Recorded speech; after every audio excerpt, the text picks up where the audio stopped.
आफ्ना लागि, आफ्नो स्वार्थका लागि, आफ्नो परिवारका लागि भन्दा बाहेक यो सरकारले केही नयाँ काम गर्यो त? जबसम्म यो सरकार सच्चिन्न नसच्चिनु भनेको के हो? त्यो सकिनु हो। गठबन्धन नगरेसम्म एक्लै जाने आँट छ उहाँहरूको निर्वाचनमा? सक्नुहुन्छ? ल म चुनौती दिएर भन्न चाहन्छु, सक्नुहुन्छ भने एक्लै लड्नुहोस्। यो सरकार आइसकेपछि जनताको पक्षमा एउटा मात्र यो राम्रो काम गरिदियो भन्ने खालको अवस्था देखिएको छैन देउवा सरकारले। त्यसकारण हामी आन्दोलनमा छौँ, हामी सडकमा छौँ। अलिकति कमिसन कता छ होइन, सेटिङ कता मिल्न सक्छ भन्ने बाहेक मन्त्रीका अन्य 9 लाख कुराहरू हामीले के देखाउँ त? जनताको पक्षमा यो सरकारले यो राम्रो काम गर्यो भन्ने त हामीले केही पनि भेटौँ। गठबन्धन ठिक कि एमाले ठिक? एमाले विगतमा यो राम्रो कामहरू गरेको होइन, गठबन्धनले के गर्यो? अनि फेरि गठबन्धनमा भोट हालेर फेरि पछुताउने त्यो सम्भावना हुनसक्छ। यो सीसीटीभी फुटेजलाई कसरी चाहिँ अब रिकभर गर्न सकिन्छ भन्ने सम्मका विषयहरू के आवश्यक थियो त्यहाँ डिलिट गर्न? त्यहाँभित्र केही नभइकन हावा नचली पात हल्लिएको छ र? यो त जसले पनि साधारण जनताले बुझ्न सक्ने कुरा होइन। बजेट जस्तो सन्दर्भमा देशको बजेट निर्माणमा एउटा अनाधिकृत व्यक्तिलाई चाहिँ भित्र छिराइएर जुन व्यापारीले यस्तो खालको बनाइदिनुस् भनेर दिएको हुन्छ त्यसैको कमिसनमा परेर ती बजेटमा आउँछन्। आरजु देउबा र प्रचण्ड भारत भ्रमण गर्ने कुरा कुनै संयोग हो र? त्यो त सल्लाह सेटिङ होइन। नेपालको कुनै पनि व्यक्तिले विदेशी चेली भित्राएर ल्याएको भोलिपल्ट नै उसले नागरिकता पाउने तहसम्मको निर्णय गर्ने कुरा यो राष्ट्रघाती हुन्छ कि राष्ट्रवादी हुन्छ? पटक पटक उनका चाहिँ गल्ती कमी कमजोरी भएका कुराहरू जनताले ठुलो हेरेर बस्ने हो। नैतिकताको सबैभन्दा ठुलो कुरा खडेरी चाहिँ नैतिकताको। यदि नैतिकताको हो भने उहाँले राजीनामा दिएपछि पुनर्वाली हुनु हुँदैन थियो। नेपाली जनताहरू अहिले यो सरकारदेखि वाग्दिग भएको अवस्था छ भने अब यसलाई चिरेर हामी केही नयाँ गर्न चाहन्छौँ जो चाहिँ हामी क्रिएटिभ हुन्छ। हामीले आन्दोलनलाई अहिले एउटा रचनात्मक हिसाबले गर्ने गरेका छौँ। पहिला जस्तो हामीले चक्काजाम गर्ने, टायर बाल्ने यस्तो खालको आन्दोलन हाम्रो हुँदैन। जुन आवाज हामीले जनताको आवाज उठाउने गरी चाहिँ आन्दोलन गर्छौँ त्यसले सार्थक पनि पाइरहेको छ र विगतमा हामीले गरेका आन्दोलनका कारणले सरकार एक कदम ब्याक हुन पनि बाध्य पारिएको छौँ। स्वागत छ हजुरलाई सुनाउ नेपालमा। धन्यवाद। अब युवा सङ्घको दोस्रो केन्द्रीय कमिटी बैठक भर्खरै सिद्धियो। हजुर, के कस्ता निर्णयहरू गर्यो? हामीले 9-10वटा निर्णयहरू गरेका छौँ। खास गरी राष्ट्रिय युवा सङ्घ नेपाल यो देशकै एउटा नेता सङ्गठन हो जसले जनजीविकाको पक्षमा, महँगी कालोबजारीको विरुद्धमा जनताहरूको एउटा आवाज उठाउने सङ्गठन भएको हुनाले हामीले मूलतः आन्दोलन केन्द्रित कार्यक्रमहरू चाहिँ गर्ने भनेर एउटा नीति बनाएका छौँ। त्यस्तै अब आगामी निर्वाचनलाई लक्षित गरेर हामीले एउटा त्यो योजना बनाएका छौँ। त्यस्तै सङ्गठनलाई चुस्त दुरुस्त बनाउनको लागि हामीले साङ्गठनिक राजनीतिक प्रतिवेदनहरू पास गरेर निश्चय पनि त्यसबाट हामीले अब आउने दिनमा राष्ट्रिय युवा सङ्घले यो गर्नेछ भन्ने टाइपको केही नयाँ समसामयिक प्रस्तावहरू पनि हामीले पास गरेका छौँ। त्यसबाहेक राष्ट्रिय युवा सङ्घ नेपाल आजसम्म हामीले जति पनि आन्दोलनदेखि पछाडिका, खास गरी 46 सालको आन्दोलन पछाडिका दिनहरूलाई हेर्ने हो भने हामीले करिब जनताहरूको पक्षमा मसिनो गरी राष्ट्रियताको पक्षमा अर्को त्यत्तिकै गहन भएर हामीले कार्यहरू गर्दै आइरहेका छौँ। यस हिसाबले हामीले आगामी दिनहरूमा पनि पक्कै पनि नेपाली जनताहरू अहिले यो सरकारदेखि वाग्दिग भएको अवस्था छ भने अब यसलाई चिरेर हामी केही नयाँ गर्न चाहन्छौँ जो चाहिँ हामी क्रिएटिभ हुन्छ। हामीले आन्दोलनलाई अहिले एउटा रचनात्मक हिसाबले गर्ने गरेका छौँ। पहिला जस्तो हामीले चक्काजाम गर्ने, टायर बाल्ने यस्तो खालको आन्दोलन हाम्रो हुँदैन। जुन आवाज हामीले जनताको आवाज उठाउने गरी चाहिँ आन्दोलन गर्छौँ त्यसले सार्थक पनि पाइरहेको छ र विगतमा हामीले गरेका आन्दोलनका कारणले सरकार एक कदम ब्याक हुन पनि बाध्य पारिएको छौँ। त्यो अवस्थाले हेर्दाखेरि आन्दोलनको, निर्वाचनको देखि लिएर हाम्रो साङ्गठनिक एउटा कार्ययोजना पनि हामीले तयार गरेका छौँ। कुन जिल्लामा कुन पालिका वडाका अधिवेशनहरू गर्ने, जिल्लाको अधिवेशन कहिले गर्ने, पालिकाको अधिवेशन कहिले गर्ने सम्मका योजनाहरू हामीले निर्माण गरेका छौँ यो बैठकबाट। जस्तो तपाईँले भन्नुभयो नि यो भ्रष्टाचार विरुद्ध, महँगी विरुद्ध, विभिन्न बेतिथिहरू विरुद्ध लड्ने सङ्गठन हो भनेर। तर अहिले चाहिँ जनताहरू यो सरकार अथवा विगतको तपाईँहरूको सरकार पनि ती सरकारहरू चाहिँ भ्रष्टाचारमा व्याप्त भए, देशमा बेतिथिको सीमा नाग्यो भनेर जनताहरू एकदम विकल्प खोजिरहेका छन्। त्यही विकल्पको रूपमा अहिले तपाईँहरू जस्तै एउटा युवालाई चाहिँ विभिन्न ठाउँमा फरक खालको मतदान गरे, काठमाडौँमा पनि त्यो गरे। तर तपाईँहरूको त्यो भूमिका तपाईँले भने जस्तो त त्यो देखिएको छैन। तपाईँहरू आफ्नो सरकार हुँदा पनि बोल्न सक्नु भएन, अहिले त्योभन्दा बढी भयो भनेर जनताहरू भनेका छन्। तर तपाईँहरू त्यति सशक्त रूपमा आउनुभएको छैन। होइन, हामीले लामो समयदेखिको इतिहासलाई फर्केर हेर्ने हो भने विगतमा के गरियो म त त्यतिर धेरै जान चाहन्न, तर हामीले हाम्रो सरकार हुँदाखेरि पनि हामीले केही सजगताका कुराहरू हामीले त्यो बेला पनि गरेका हौँ र त्यति बेला के थियो भने मुलुक एउटा अस्थिरतातर्फ गइरहेको मुलुकलाई हामीले एउटा ट्र्याकमा कमसेकम यो स्थिर सरकार हुनेछ र यसले विकास र कतिपय समृद्धिसँग सपनाहरू जोड्नेछ भन्ने गरी यो सरकार निर्माण भएको हुनाले निश्चय पनि हामीले त्यति बेला सरकारले गरेका राम्रा कामहरूको प्रचार गर्ने र सरकारले कुनै गलत गर्न थाल्यो भने त्यसलाई खबरदारी गर्ने हामीले हाम्रो सङ्गठनले विगतमा पनि गरेका थियौँ।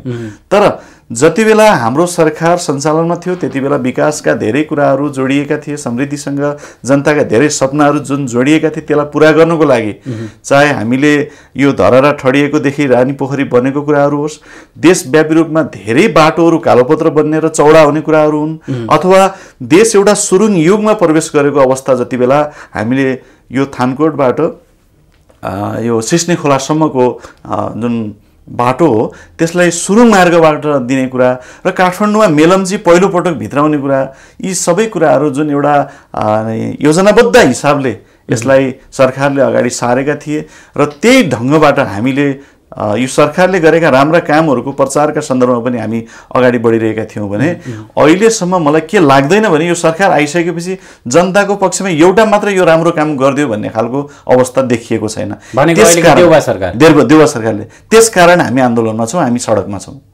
के गर्यो त तपाईँहरूको नजरमा देउबा सरकारले के गलत काम गर्यो त?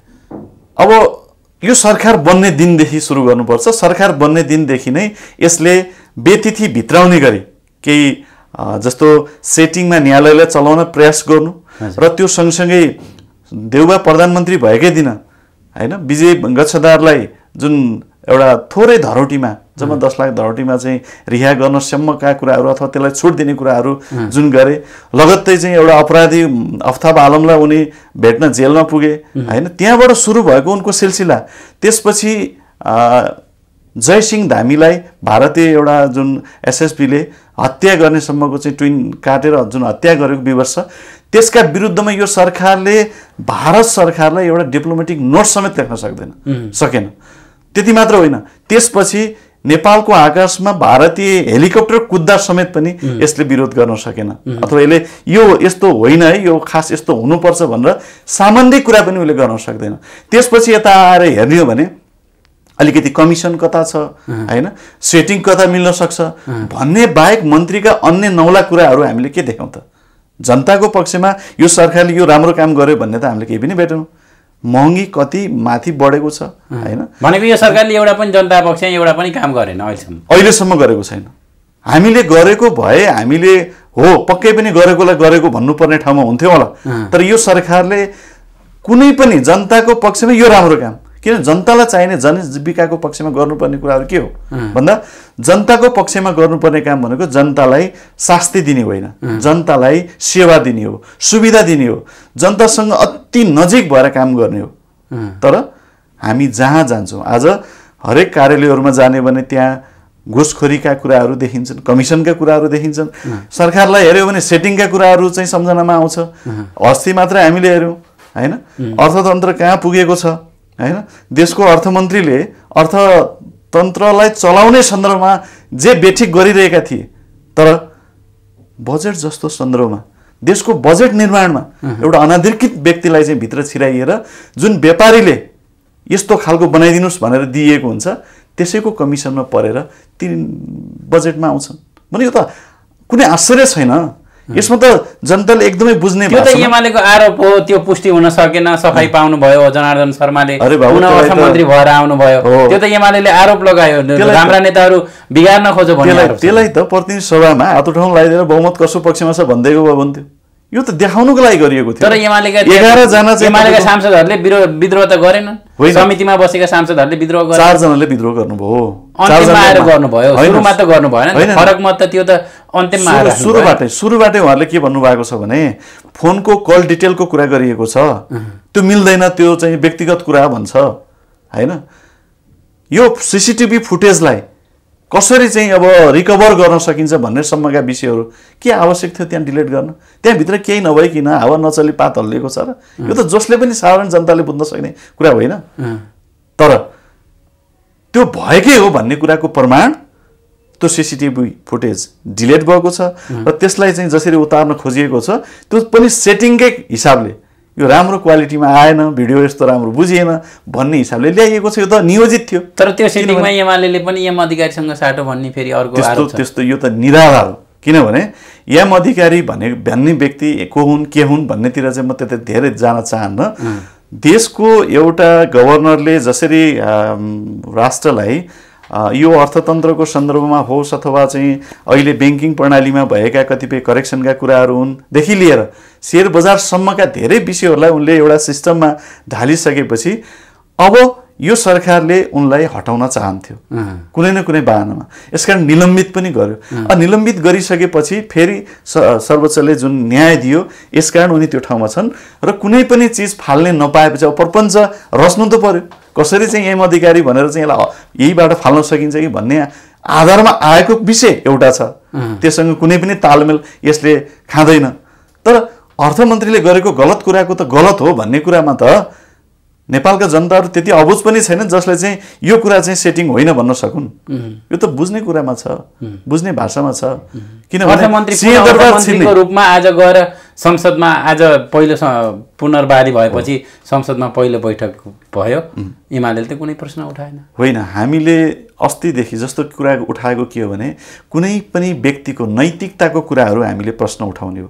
यदि कुनै व्यक्तिसँग त्यो थोरै पनि नैतिकता छ भने हाम्रो पार्टीबाट पनि सिक्न सकिन्थ्यो नि। कतिपय हाम्रा हिजोका प्रधानमन्त्रीहरूलाई प्रधानमन्त्रीज्यूले चाहिँ मन्त्री परिषदबाट हटाउँदाखेरि हो केका लागि उहाँहरूले छोड्नुभएको थियो, म देशको मन्त्री हुँ र मलाई कुनै पनि विषय छानबिन बनाइन्छ भने त्यसमा प्रभावितमा म पर्नु हुँदैन, यसकारण हामीलाई हटाइयोस्, छानबिन गरियोस् भन्यो।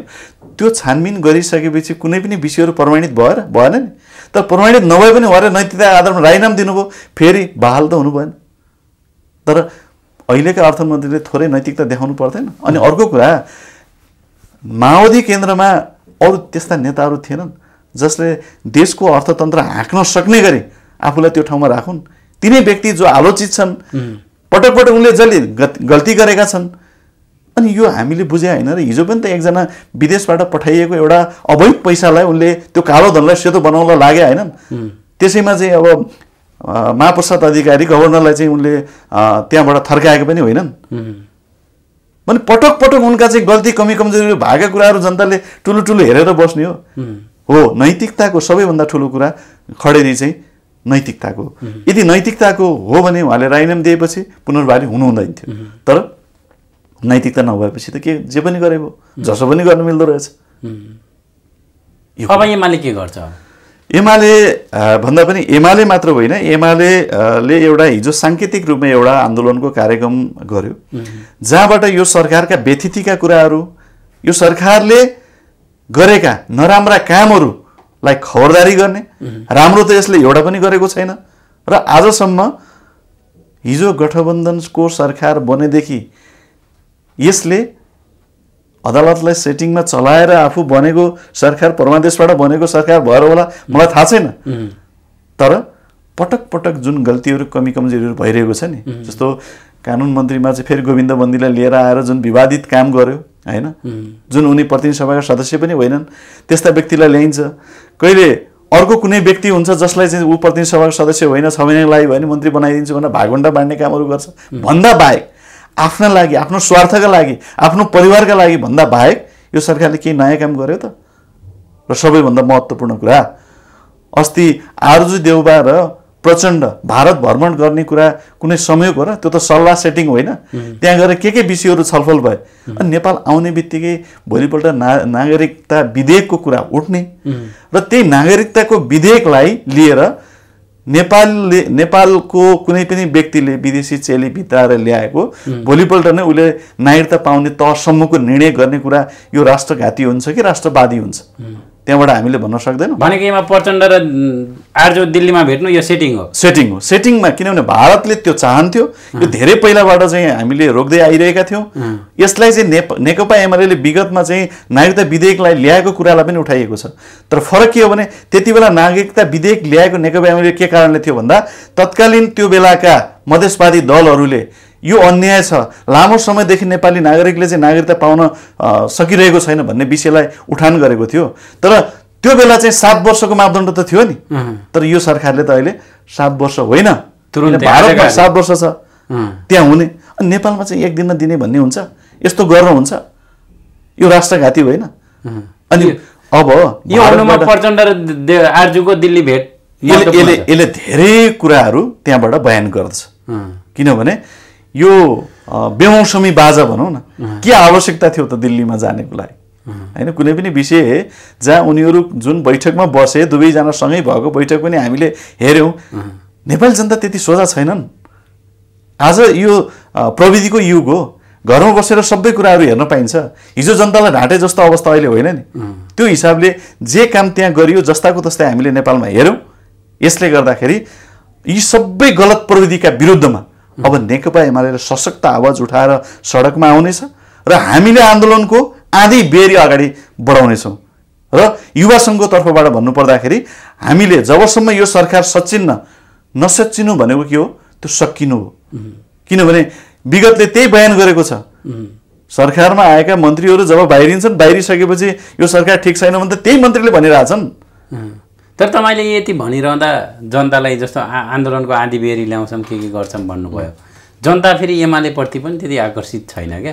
विगतमा तपाईँहरूको सरकारले जुन आशा थियो, जुन खालको तपाईँहरूसँग बहुमत थियो, त्यो सरकारले पनि केही काम गरेन। जनताले आशा लाग्दो काम केही पनि गरेन। यो सरकार र ओली आउनुमा र देउबा आउनुमा केही फरक छैन भन्ने सन्देश जनतामा छ आजको दिन। जनतालाई के भयो, कस्तो बनाइयो, कस्तो पारियो, त्यो बेलाका चाहिँ घटनाक्रमहरूलाई हामीले फर्केर हेरौँ न। जति बेला 72 सालमा महाभूकम्पले देश थिलो थिलो परिरहेको थियो, देशको अर्थतन्त्र चाहिँ तहस नहस हुँदै थियो, भारतले नाकाबन्दी गरिदियो संविधान जारी गरिसकेपछि। त्यस्तो बेलामा चाहिँ बनेको सरकार होइन केपी ओलीको हिजो। र त्यो सरकारले जनताका कति सपनाहरू थिए, हामीलाई पनि लाग्ने थिएन। म कति विदेशहरू घुमेँ, भ्रमण गरेँ, र विदेशमा जाँदाखेरि नेपाल कहिले यस्तो होला भनेर हामीलाई पनि त्यो कौतूहलता हुन्थ्यो।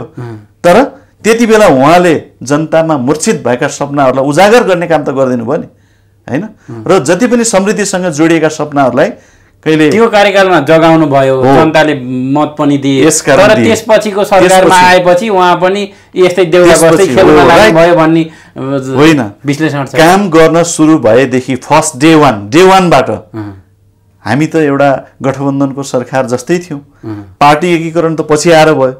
पार्टी एकीकरणमा पनि सबै कुरा छोड्या होइन केपी ओलीले। केपी ओली यो देशको प्रधानमन्त्री हुँदाखेरि, पार्टीको अध्यक्ष हुँदाखेरि उहाँले समान 2टा अध्यक्ष राखौँ, यो हुने कुरा थियो त्यो। तर उहाँले एकताको लाग्यो भने ओके, जे कुराहरू उहाँले चाहिँ ओके ओके ओके गर्दै आउनुभयो नि। त्यसपछि प्रचण्ड त नेकपा एमाले कब्जा गर्न आएका रहेछन् भन्ने कुरा छर्लङ्ग भएको छ अहिले त। जब उनी नेकपा एमालेमा आइसकेर कब्जा गर्न नसक्ने स्थितिमा आइसकेपछि उनले अन्तिम अस्त्रका रूपमा माधव नेपाल, वामदेव गौतम लगायतका नेताहरू, एमालेका नेताहरूलाई प्रयोग गरेर अध्यक्षबाट पनि हटाउने, प्रधानमन्त्रीबाट पनि हटाउने, साधारण सदस्य समेत नरहने गरी कारवाही गर्ने भन्ने विषय जुन उठ्यो नि, त्यसले गर्दाखेरि उनीहरूमा नैतिकता भन्ने कहाँ रहेछ त? एउटा सहयोद्धा सँगै काम गरिरहेको एकजना व्यक्तिलाई कस्ता खालका आरोप लगाउनु भएको छ 19 बुँदेमा। अनि पार्टी फुटको जग उहाँहरूले त्यति बेला किन मर्साल्नुभयो भन्दाखेरि आफूले भनेअनुसार भएन, आफूले जे चाहनुहुन्थ्यो त्यो काम गर्न सकिएन भनेर होइन।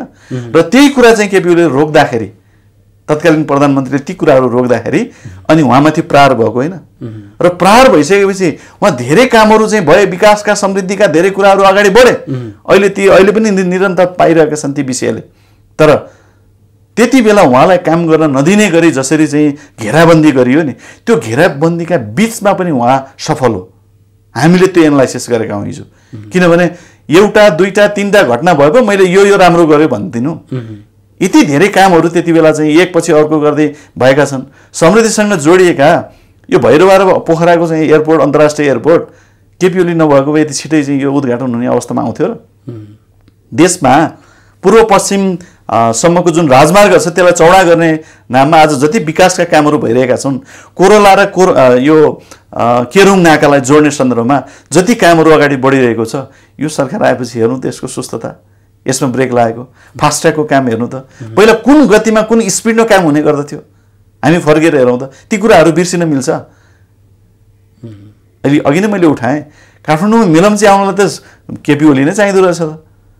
अनि उहाँले हिजो आफू प्रधानमन्त्री हुँदाखेरि एउटा प्लानिङ गरेर कुलमान सिंहलाई सँगै राखेर यो देशमा 1 वर्षभित्र आंशिक रूपमा लोड सेडिङको अन्त्य हुनेछ र 2 वर्षभित्र पूर्ण रूपमा लोड सेडिङको अन्त्य हुनेछ भनेर उहाँले बोल्नु भएको थियो नि।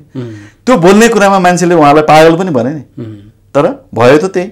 कुलमान सिंह आएर पनि पछि भन्नुभयो केपी ओलीसँग हामीले प्लानिङ गरेर यो 2 वर्ष योजना बनाएका कारणले यो सम्भव भएको, नत्र यति छिटै लोड सेडिङ हट्ने थिएन भनेर त उहाँले बोल्नु भयो नि त। त्यही प्लानिङले काम गरेर त आज लोड सेडिङ छैन। देखि लिएर धेरै विषयहरू जनजीविकाका पक्षमा हैन, यो सरकारले बजेटमा एउटा वृद्धहरूलाई चाहिँ सम्मान गर्ने सन्दर्भमा चाहिँ 4000 भत्तालाई 5000 पुर्याउन सकेन।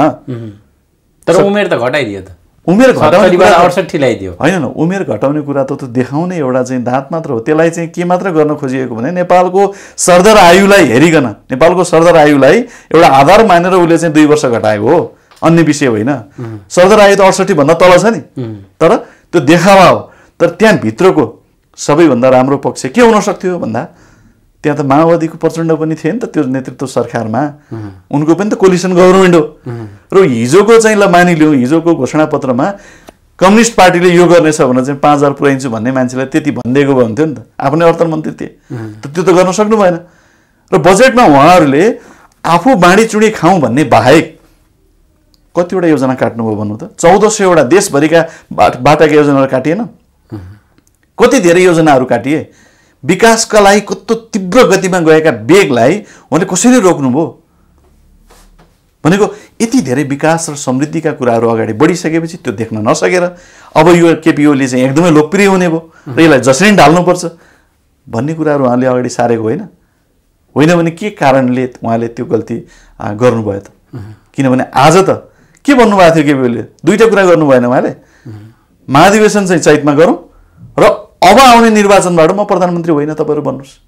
यति राम्रो समझदारी अगाडि आउँदाखेरि जब उहाँहरूले त्यसलाई पनि एकदमै हाम्रो चाहिँ बहुमतको नाममा हामी यो गर्छौँ त्यो गर्छौँ भनेर जसरी जानुभयो नि, आज कुन ठाउँमा हुन्छ त उहाँहरू?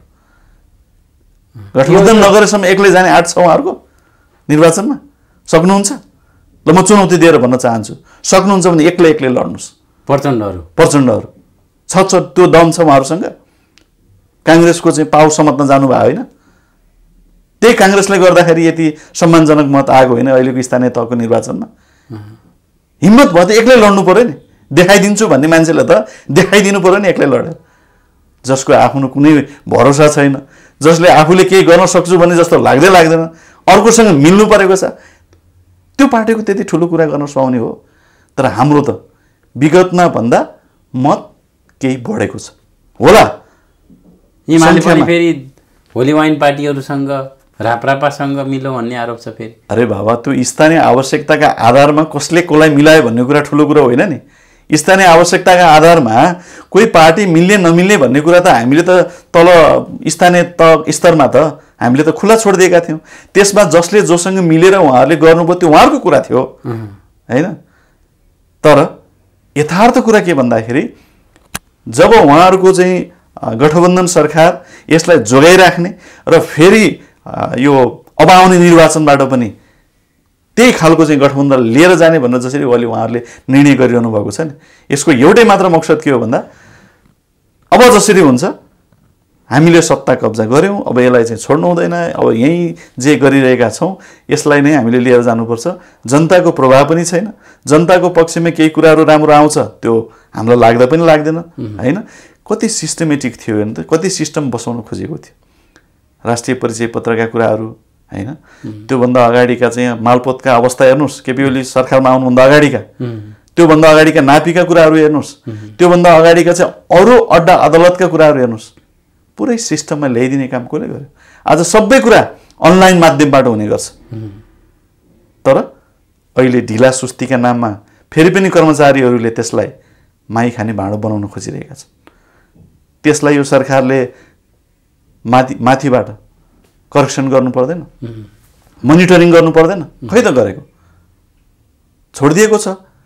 जहाँ हेऱ्यो जता हेऱ्यो ढिला सुस्तीले जनताले दुःख पाइरहेका छन्। यो कुरा त हो नि। तर हिजो हो वास्तवमा हामीले 5 वर्ष सरकार सञ्चालन गर्न पाउँथ्यौँ भने हामीले रिजल्ट देखाउँथ्यौँ, हामीले भनेका नि थियौँ। हाम्रो बजेट पनि त्यही खालको थियो, त्यसरी नै अगाडि बढिरहेको थियो। तर अब हुन्छ अब रोक्नुपर्छ भनेर जसरी खुट्टा तानियो नि, त्यसपछि ब्रेक लागेपछि बाध्य भएर संसद भङ्ग गर्नु पर्यो होइन के अब सङ्घ र प्रदेशको चुनाव आउँदैछ होइन, गठबन्धन यथावत हुने अवस्था छ। एमाले अब अहिलेको स्थानीय चुनावमा पनि मचियो थचियो भनेछन्। अब यो सङ्घ र प्रदेशको चुनावमा पनि एमालेको स्थिति नाजुक हुन्छ होइन अहिलेको जस्तै? यस्तो छ, अब विगतको समीक्षालाई मैले अघि नै भनिसकेँ, निर्वाचनमा ल्याएको मतलाई त्यो परिणामलाई हेर्ने हो भने एमाले पछाडि छैन। एक्लै तपाईँले सबै पार्टीहरूलाई राखिदिनुहोस्, एमाले बलियो शक्ति हो, आजको दिनमा पनि पहिलो शक्ति हो। तर निर्वाचनमा जब उनीहरूले गठबन्धन भनेर चाहिँ लागिरहेका छन् नि, होला उहाँ त लागेको होला स्थानीय तहको निर्वाचन जस्तै हामीले अहिले पनि यस्तो गर्छौँ उस्तो गर्छौँ भन्ने लागेको होला, तर हामीसँग एजेन्डा छ, हामीसँग कार्यक्रम छ, हामी नीतिगत कुराहरू लिएर जाँदैछौँ जनताका बिचमा, हामीले अघिल्लो पटक गर्न नपाएका धेरै कामहरू पुरा गर्नेछौँ भनेर जाँदैछौँ। अबको घोषणापत्र हाम्रो त्यस्तो हुनेछ। त्यसलाई पुरा गर्नका लागि जनताको पक्षमा केही आशा जसरी छाइरहेको थियो त्यसलाई पुरा गर्ने पार्टी हो भने नेपालमा नेकपा एमाले हो, अर्को होइन भन्ने तहका विषयहरू जब हामी लिएर जानेछौँ र यो सरकारले आजसम्म गरेका नराम्रा कामहरू त जनतालाई त छर्लङ्गै छ, ती विषय पनि हामी लिएर जान्छौँ भनिदिन्छौँ जनताका अगाडि। ल छुट्याउनुहोस् दुईटा पार्टी, गठबन्धन ठिक कि एमाले ठिक? एमाले विगतमा यो राम्रो कामहरू गरेको होइन, गठबन्धनले के गरे? अनि फेरि गठबन्धनमा भोट हालेर फेरि पछुताउने त्यो सम्भावना हुनसक्छ। यदि जनताको समृद्धिसँग जोडिएका सपनाहरूलाई पुरा गर्ने हो भने, देशलाई विकासको बाटोमा अगाडि लैजाने हो भने एमालेको विकल्प हुनसक्छ अरू कुनै पार्टी? त्यो हुन सक्दैन। त्यो भएर हामीले यी विषयहरू लिएर जब जनताका बिचमा जानेछौँ पक्कै पनि जनताले एमाले रोज्नेछन्। यो चुनावमा चाहिँ अब युवा सङ्घ कसरी लाग्छ त? अब राष्ट्रिय युवा सङ्घ नेपालले अस्ति हामीले निर्वाचन लक्षित कार्यक्रमहरू भनेर सार्वजनिक गरेका छौँ र त्यसमा हामीले वडाबाट टोलदेखि वडा तहसम्मका अधिवेशनहरूलाई सुरुमा त साङ्गठनिक हिसाबले हामी तलसम्मका सङ्गठनहरूलाई हामी एक्टिभ बनाउँछौँ पहिलो कुरा। दोस्रो कुरा, त्यो ठाउँमा हामीले सरकारमा हुँदाखेरि गरेका राम्रा कामहरूको राम्रोसँग प्रचार गर्न सकिरहेका थिएनौँ विगतमा। यो पटक हामीले ती धेरै विषयहरू जनताका बिचमा लैजानेछौँ, त्यो हाम्रो काम हुनेछ। त्यो सँगसँगै यो प्रविधिको युग हो, यो युगमा हामीले यति धेरै प्रविधिहरू प्रयोग गरेर ती जनताहरूलाई चाहिँ सुसूचित गर्नेछौँ कि नेकपा एमाले यस्तो हो, विगतमा यो हो, अहिले यो गरिरहेको छ। ल आज भनिदिनुहोस् त, हिजो 9 महिने शासनकाल नेकपा एमाले मनमोहन सरकारमा हुँदाखेरि गरेका राम्रा काम हुन्। 72 मा चाहिँ केपी ओली सरकारमा हुँदाखेरि गरेका चाहिँ चट्टानी अडानहरूका सहितका राम्रा कामहरू हुन्, अथवा त्योभन्दा पछाडि आएर विकासका धेरै विषयहरू अगाडि बढ्ने कामहरू हुन्। कोही सरकार कुनै पार्टी आजसम्म त्यो ढङ्गको काम गर्न सक्यो? राष्ट्रियताको पक्षमा त्यति बलियो गरी उठ्न सक्यो? सकेन नि। तर हामीले सकेका थियौँ, हामीले गरेका थियौँ, अझै पनि हामी गर्न चाहन्छौँ। यसकारण हामी अगाडि बढ्ने तहमा अगाडि भए हुनाले यो पटक युवा सङ्घले, राष्ट्रिय युवा सङ्घले यी धेरै विषयहरूलाई जनताको बिचमा लगेर हामीले मतको रक्षा गर्नेछौँ र यसकारण ती ठाउँमा गएर जनतालाई सूचित गरेर मतको रक्षा गरिसकेपछि हामीले फेरि पनि यो देशको नम्बर 1 शक्ति भएर फेरि उदाउनेछौँ। अब तपाईँ यो राष्ट्रिय युवा सङ्घको विदेश विभाग प्रमुख भएर पनि काम गरिसक्नु भयो विगतमा। हजुर, अहिले चाहिँ के छ त्यो अनुभव?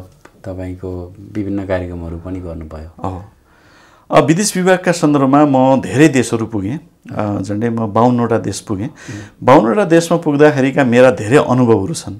मैले धेरै सिकाइहरू सिकेको छु। त्यो कुराहरूलाई मैले नेपालका सन्दर्भमा पनि केही इम्प्लिमेन्ट गर्न चाहने सन्दर्भ पक्कै पनि हो। जसरी हाम्रो सरकार बनिरहेको थिए र त युवाहरूसँग चाहिँ हामी जोड्ने गरी जति कार्यक्रमहरू, प्रधानमन्त्रीसँग कृषि कार्यक्रमदेखि लिएर बिना धितो लोन दिने ब्याङ्कबाट त्यो व्यवस्था गर्ने सम्मका धेरै कामहरू, कृषिमा दिएका अनुदानका विषयहरू, यी विषयहरू जब अगाडि बढिरहेका थिए, यसलाई हामीलाई के लागिरहेको थियो भने अब नेपालीहरू विदेश जाने क्रम अलिकति घट्ने छ। बिस्तारै विदेशमा गएका नेपालीहरूले त्यहाँ सिकेका कुराहरू नेपालमा इम्प्लिमेन्ट गर्नेछन्। यहाँ रोजगारीको ग्यारेन्टी सरकारले गर्न नसके पनि तत्काल बिस्तारै उसले वातावरण बनाइदिनेछ काम गर्नको लागि। अनि उत्पादनमा लाग्ने युवाहरूलाई हौसला मिलेपछि को विदेश जान चाहन्छ? यसकारण त्यो विदेशी मामलामा आज जे प्रत्येक दिन विदेशिनु परिरहेको छ, यो नियति बनेको छ नेपालीहरूका लागि। यसलाई रोक्नको लागि अधिकांश युवाहरूलाई नेपालमा राखियो भने नेपाल निर्माण हुने होला नि त।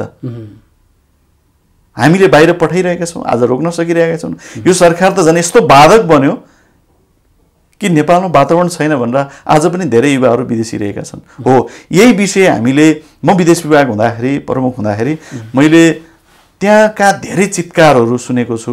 त्यो ठाउँमा गएका धेरै समस्याहरू मैले उनीहरूको समस्याको चाहिँ नजिकबाट चाहिँ बुझेको छु र त्यसलाई चाहिँ समाधानका सन्दर्भमा मैले हाम्रो सरकार हुँदाखेरि कहिले परराष्ट्र मन्त्रालय, कहिले पर्यटन मन्त्रालय धाएर धेरै जनताहरूका कामहरूका सन्दर्भमा मैले केही उहाँहरूको चाहिँ कोअर्डिनेसनको जिम्मा पनि मैले लिएर काम गरेको छु। त्यो मेरो एउटा दायित्व पनि थियो। र त्यो सँगसँगै विदेशमा एउटा हाम्रो अर्गनाइजेसन छ, अन्तर्राष्ट्रिय सङ्गठन छ, old federation of democratic youth, र त्यसको उपाध्यक्ष, अन्तर्राष्ट्रिय उपाध्यक्ष नेपालको युवा सङ्घ, राष्ट्रिय युवा सङ्घ, र राष्ट्रिय युवा सङ्घ उपाध्यक्ष छ, आज पनि छ। र त्यसको नेतृत्वमा विगतमा हाम्रो लामो ग्यापिङ थियो, हामी अहिले उपाध्यक्ष छौँ त्यसको।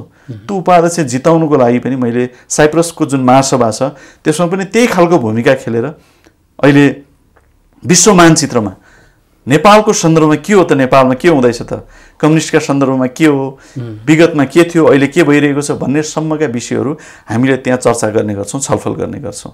त्यो मात्र होइन, हामीले कुनै पनि विदेशी नपरेको एकजना नेपालीहरूको चाहिँ बाध्यता के हो, किन ऊ गइरहेको छ भन्ने एउटा डाटा बेसमा के कामहरू गर्न सुरु पनि गरेका थियौँ। त्यसमा चाहिँ हामीले मन्त्रालयमा गएर केही डाटाहरू पनि लिएका थियौँ, काम सुरु गर्न थालेका थियौँ। सरकार चेन्ज भयो अनि म पनि फेरि विदेश विभाग छोडेर गण्डकी प्रदेशको इन्चार्ज भएर काम गर्न थालेँ बिचमा। र बिचमा केही अब कोरोनाका कारणले, कोभिडका कारणले हामीले 2 वर्ष गतिविधि पनि गर्न सकेनौँ। यसकारण अहिलेको विदेश विभागका सन्दर्भमा हामीले फेरि जुन रिकनेक्ट गर्ने एउटा विदेशी फोरमसँगको कुरा छ त्यसको कुरा र अर्को नेपालीहरूको आवाज बोल्ने कुरा जो हामी गर्न चाहन्छौँ। विदेश विभागमा अहिले ठ्याक्कै जिम्मेवारी यो त्यो भनेर त आएको छैन, तर यसलाई चाहिँ हामीले स्वाभाविक हिसाबले फेरि हामीले अहिले उपाध्यक्ष पनि अर्को एकजना, हामीले त्यो खालको कनेक्सनलाई पनि हामीले अगाडि बढाउनेछौँ। र राष्ट्रिय युवा सङ्घ नेपालले हिजोको जुन हाम्रो विरासत छ त्यसलाई कायम गर्ने गरी हामी जहिले पनि विखण्डनको विरुद्धमा उभियौँ, हैन? हामी जहिले पनि आवाजबिन नेपालीको पक्षमा उभियौँ। हामी जहिले पनि युवाहरूलाई थिचोमिचो पर्दाखेरि, उनीहरूलाई समस्या पर्दाखेरि उनीहरूको आवाज बोल्दियौँ र भ्रष्ट कर्मचारीहरूका विरुद्धमा हामी जहिले पनि आन्दोलनमा उभियौँ। यसकारण राष्ट्रिय युवा सङ्घ नेपाललाई असङ्ख्य नेपाली युवाहरूले अहिले पनि विश्वास गरिरहेका छन्। यो सङ्गठनले नेपालीहरूको अथवा युवाहरूको पक्षमा केही गर्न सक्छन् भन्ने जुन उहाँहरूको अपेक्षा छ त्यसलाई पनि पुरा गर्ने गरी हाम्रो विदेश विभागले काम गर्नेछ। अब तपाईँ अहिले राष्ट्रिय युवा सङ्घ नेपालको उपाध्यक्ष हुनुहुन्छ, तपाईँलाई भावी अध्यक्षको रूपमा पनि हेरिएको छ। हजुर, के छ तपाईँको तयारी छ कि छैन कि के छ? होइन, स्वाभाविक हिसाबले म अहिले जुन ठाउँमा छु, राष्ट्रिय युवा सङ्घ नेपालको मेरो लामो एउटा अनुभव, अथवा म 2063 सालदेखि जिल्लामा राष्ट्रिय युवा सङ्घ नेपालको अध्यक्षबाट मेरो यात्रा सुरु भएको, सक्रिय पोलिटिक्समा म त्यो दिनबाट सुरु भएँ। म लाहानको सम्मेलनबाट चाहिँ केन्द्रीय सदस्य भएर आइसकेपछि आजसम्म अनवरत रूपमा यही क्षेत्रमा, यही फिल्डमा काम गरिरहेको छु। भने आज म कुन ठाउँमा छु भन्दा म उपाध्यक्ष हुँदै गर्दाखेरि पनि स्वाभाविक दाबी मेरो त्यहाँ छ, तर नेतृत्वको सन्दर्भमा हामी छलफल गरेर को साथी अगाडि गयो भने युवा सङ्घको आन्दोलनलाई फेरि उचाइमा उठाएर माथि ल्याउन सक्छ भन्ने विषयका छलफलहरू हामी सङ्गठनमा पनि गर्छौँ। र अन्ततः मलाई के विश्वास छ भने मैले जति कामहरू राष्ट्रिय युवा सङ्घ नेपालमा विभिन्न जिम्मेवारीहरू लिएर आजसम्म चाहिँ त्यसलाई सकुशल रूपमा मैले चाहिँ पुरा गरेको छु। मेरो विश्वास हो कि यदि अध्यक्ष भएँ भने पनि त्योभन्दा राम्रो ढङ्गबाट मैले ती कार्य सम्पादनहरू गर्न सक्छु भन्ने मेरो विश्वास हो। यसकारण म अध्यक्षको दाबी गर्ने ठाउँमा भएका कारणले, किन स्वाभाविक दाबी हुन्छ त्यहाँनिर, किन म सबैभन्दा अहिले देखिएका साथीहरूमा पनि एउटा उमेरका हिसाबले होस् अथवा हिजो राष्ट्रिय युवा सङ्घमा चाहिँ छिरेका हिसाबले होस्, होइन, सबै हिसाबले म एउटा आफूलाई एकदमै अब्बल साबित हुने ठाउँमा अथवा म सबैभन्दा चाहिँ एकदमै बलियो उम्मेदवार हुँ है भन्ने ठाउँमा त छु। तर यसलाई पुरा गर्नको लागि म एक्लैले त केही पनि गर्न सक्ने होइन। हामी त टिम एफर्टमा विश्वास गर्छौँ। होला, युवा सङ्घ चाहिँ लोकतान्त्रिक पद्धतिबाट भन्दा पनि टिके पद्धतिबाट एमालेका विभिन्न सङ्गठनहरूको चयन हुन्छ। अनफर्चुनेटली यो पछिल्ला चरणहरूमा हामीले बैठकबाट गर्नुपर्ने एउटा बाध्यतामा छौँ, किनभने हामी यदि वास्तवमा चाहिँ पार्टी एक यो माओवादी र एमाले चाहिँ पार्टी एक नभएको भए के हुन्थ्यो परिस्थिति म त्यो भन्दिनँ, तर कस्तो पार्टीसँग चाहिँ हामीले एकता गरेछौँ भने माओवादीको सङ्गठन चाहिँ ध्वस्त थियो। हाम्रोमा के थियो भन्दाखेरि हाम्रोमा प्यानलगत जुन हामीले ठाडो इलेक्सन गऱ्यौँ नि, हाम्रो नराम्रो पक्ष भनेको चाहिँ हामीले प्यानल बनाएर एउटा गुटबन्दीलाई चाहिँ संस्थागत गर्न खोजे जस्तो चाहिँ यता देखिरहेको थियो। जब दुईटा पार्टीको सम्मिश्रण भयो नि, तीनटा गुट भयो, त्यसपछि हामीलाई के रह्यो भन्दा हामीले अब कसरी यसमा चाहिँ चेन्जेस ल्याउने त हैन, सङ्गठनमा देखा परिरहेको मौलाइरहेको यो अराजकतावादलाई हामीले कसरी अन्त्य गर्ने, मूल्य स्पिरिटको राजनीतिमा हामी अगाडि बढ्दाखेरि हामीले जनताको बौद्धले जनवादलाई कसरी संस्थागत गरेर अगाडि जाने भन्ने विषयको छलफल जुन पछिल्लो चरण हामीले गरिरहेका छौँ नि, यस हिसाबले के देखिन्छ भन्दा आगामी दिनमा राष्ट्रिय युवा सङ्घ नेपालले जुन विगतमा गरेको यो कमी कमजोरी देखा परेको छ साङ्गठनिक सन्दर्भमा है, फेरि आन्दोलनका सन्दर्भमा राष्ट्रिय युवा सङ्घ नेपालले गरेका कामका सन्दर्भमा होइन, त्यसमा हामी जहिले पनि अब्बल छौँ। देखाइदिनुहोस् त मलाई अर्को एउटा जनवर्गीय सङ्गठन पार्टीको त्यो तहको काम गरेको कुनै छ त? हामीले काम गरेका छौँ, जिल्लामा हाम्रा कामहरू भएका छन्, पालिका स्तरीय वडा स्तरीय हाम्रा कामहरू भएका छन्। अलिकति साङ्गठनिक हिसाबले चल्ने सन्दर्भमा हामीले अघि मैले जुन भने बिचमा जब माओवादी केन्द्र र हाम्रा बिचमा चाहिँ एकता भयो, एकता भइसकेपछि हामी 2-3 वर्ष चाहिँ गन्जागोलको स्थितिमा रह्यौँ, हामीले कुनै पनि कामहरू गर्न सकेनौँ र त्यसपछि कोभिड लाग्यो। कोभिडले गर्दाखेरि अर्को 1-2 वर्ष फेरि हामी अलिकति पछाडि पऱ्यौँ। यसकारण यो 4-5 वर्ष यस्तो बन्यो हाम्रो लागि, हामीले चाहिँ नियमित अधिवेशन गर्न पाएनौँ र अहिले पनि स्थानीय तहको निर्वाचन अगाडि हामीले महाधिवेशन तोकेर आएका थियौँ। महाधिवेशन हाम्रो भइसकेका हुन्थ्यो, फेरि पछि पार्टीले यो चुनावपछि गर्ने भनिदिएका कारणले अहिले यो टलेको छ। फेरि अर्को फेरि निर्वाचन आउँदैछ। अब निर्वाचनभन्दा अगाडि हाम्रो हुन्छ भन्दा मङ्सिरभन्दा हुने अवस्था छैन। यदि यो सरकारले निर्वाचनलाई साँच्चीकै मङ्सिरभन्दा पछाडि लाने हो कि भन्ने जुन आज सङ्केत देखिँदैछ, त्यस्तो भयो भने फेरि हामीले अगाडि पनि गर्न सक्छौँ र अगाडि गरिसकेपछि अबको महाधिवेशनबाट एक मन एकताका साथ हामी कुनै पनि मानेमा हामी गुटबन्दीलाई हामीले परास्त गरिसकेका छौँ। नेकपा एमालेकोमा आज गुटबन्दी छैन, हामी साङ्गठनिक प्रणालीमा छौँ र यो साङ्गठनिक प्रणालीमा हामी हुँदै गर्दाखेरि हामी सङ्गठनको बलमा स्वच्छ निर्वाचन प्रणालीबाट आउँछ अब कथाबाट आउँदैन, अब नेताको आशीर्वादबाट आउँदैन। यसमा के हुन्छ भन्दा सर्वसम्मत नेतृत्व हुन सक्दा कहिलेकाहीँ निर्वाचन नभई पनि हुनसक्छ। जस्तो मानिलिउँ कुनै पनि सङ्गठनमा जब 2 जना व्यक्ति बीच प्रतिस्पर्धा हुन्छ, प्रतिस्पर्धा भइसकेपछि त्यहाँनिर लोकतान्त्रिक अभ्यास गर्ने नाममा त्यो निर्वाचन हुने गर्दछ। तर कहिलेकाहीँ के हुन्छ, एकजना मात्र दाबी गर्यो र उसले तलसम्मका चाहिँ जति पनि केन्द्रीय सदस्यसम्म लड्ने साथीहरू पनि जति आवश्यक सङ्ख्यामा उहाँहरूले चाहिँ आफूलाई त्यहाँ प्रस्तुत गर्नुभयो। त्यही ढङ्गबाट होला कुनै ठाउँमा चाहिँ 2-3टा पऱ्यो भने त्यहाँ निर्वाचन होला, तर जहाँ निर्वाचन नभइकन पनि सर्वसम्मत नेतृत्व स्थापित गर्ने सन्दर्भमा त्यो सबैलाई ढोका खुला छ। फेरि त्यहाँ फेरि चुनावमा आएर हामी कन्टेस्टै गर्न पाइने होइन, युवाले त्यो सक्दैन भन्ने कुरा पनि होइन। तर मेरो विश्वास के हो आजको दिनमा भन्दा हाम्रो पार्टीमा देखा परेको पछिल्लो चरण जुन हामीले यो चितवन महाधिवेशनबाट पनि हामीले घोषणा गऱ्यौँ होइन, हामीले त्यहाँ जस्तो खालको नेतृत्व निर्माण गऱ्यौँ, स्वाभाविक हिसाबले अहिले हाम्रा बिचमा चाहिँ कुनै पनि खालको मत भिन्नता छैन। पार्टीभित्र चाहिँ कुनै गुट उपगुटका सिलसिलाहरू अब चलिरहेका छैनन्। त्यस मानेमा हामी अबको चुनावमा कुनै पनि गुटबन्दीमा नरहिकन जानेछौँ र त्यसो हुँदा हामी सबै युवाहरूका जुन मुद्दा छन्, युवाहरूले जुन स्थापित गर्न खोजेका मान्यताहरू छन्, त्यसलाई स्थापित गर्ने तहमा हामी धेरै अगाडिदेखि लागिरहेका थियौँ र कतिपय हामीले पुरा गरेका छौँ। अझै पनि केही पुरा गर्न बाँकी नै छ। हामीले हिजोदेखि पुरा गरेका धेरै विषयहरू छन्। हामीले सशक्त युवा मन्त्रालयको व्यवस्था हुनुपर्छ देशमा भन्यौँ, पहिला थिएन।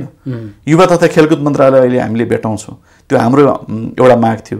हामीले युवा स्वरोजगार कोष हुनुपर्दछ र युवाहरूको पक्षमा त्यसले काम गर्नुपर्छ भनेर हामीले भनिरहेका थियौँ। आज त्यो देख्न पाउँछौँ हामीले। त्यो मात्र होइन, राष्ट्रिय युवा परिषद हुनुपर्दछ। म विदेशका धेरै ठाउँहरूमा जाँदाखेरि त्यहाँ युथ काउन्सिल भन्ने सुन्दथेँ र त्यहाँ कस्तो खालको प्रयास, कस्तो खालको अभ्यास हुने गर्दथ्यो भन्ने कुराहरू नजिकबाट बुझेको हुनाले नेपालमा पनि यस्तो खालको राष्ट्रिय युवा परिषद हुनुपर्दछ र त्यसले युवाहरूको पक्षमा बोल्नुपर्दछ भनेर आवाज उठाएका थियौँ। त्यसलाई स्थापित गर्न सक्यौँ। अझै पनि हाम्रा केही मुद्दाहरू छन्, हामीले गर्नुपर्ने कामहरू छ। हामीले अहिले के भनिरहेका छौँ भन्दा हरेक युवाहरू कुनै न कुनै उत्पादनसँग जोडिनु पर्दछ। यदि हामी कुनै पनि राष्ट्रिय युवा सङ्घ नेपालका युवाहरू उत्पादनमा नजोडिने हो भने हामी सङ्गठित हुनुको पनि अर्थ छैन।